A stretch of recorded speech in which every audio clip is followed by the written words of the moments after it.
मम्मा सदा देवता के गुण से, देवता की शक्ति से संपन्न थी। मम्मा सदा मास्टर दाता बन कर रहे। सदा देने की भावना मम्मा की मुख्य धारणा थी। लेना एक से है और देना सबको है।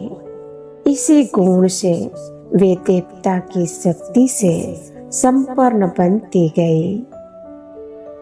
उनकी अगर कोई महिमा करता कि मम्मा आपने बहुत अच्छी मुरली चलाई, आपने हमें समय पर बहुत सहयोग दिया, तो मम्मा कभी भी उस महिमा को स्वीकार नहीं करती।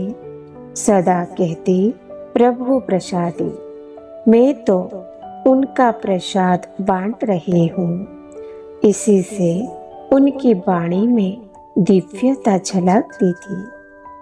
वह मैं और मेरेपन के भान से दूर रहे। मम्मा गंभीरता की देवी थी।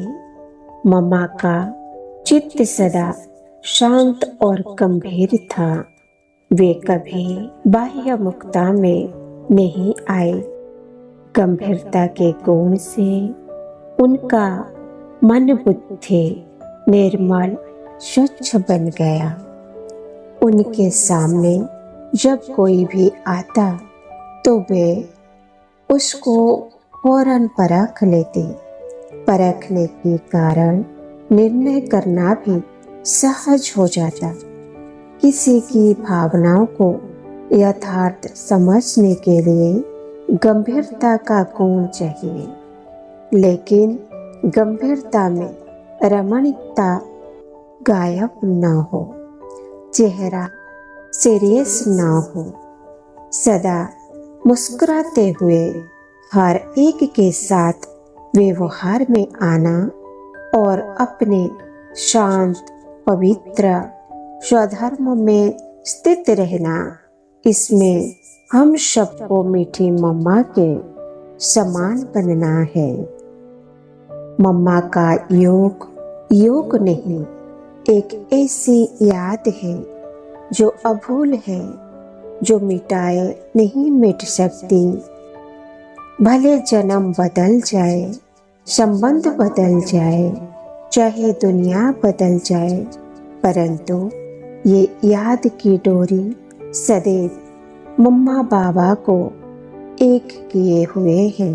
मम्मा के सामने बाबा कुछ भी बात कहे, कुछ भी सुनाए, मम्मा कभी क्यों कैसे यह नहीं सोचती थी।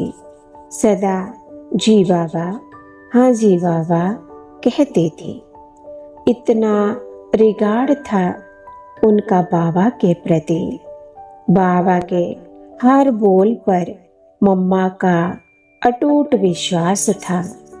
एक बार किसी ने मम्मा से पूछा, मम्मा पहले बाबा कहते थे कि जहाँ जीत वहाँ जन्म, आजकल बाबा उसके बारे में कुछ बोलते नहीं, आपका क्या विचार है?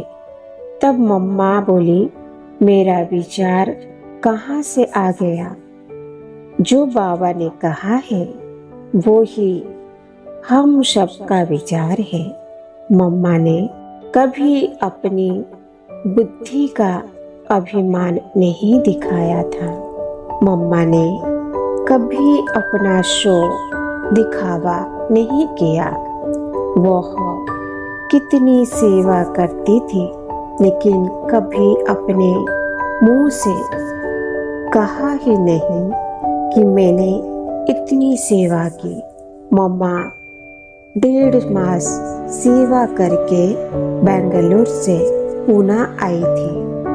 उन्होंने बहुत सेवा की थी, परंतु फिर भी नहीं सुनाया कि यह सेवा करके आई हूँ।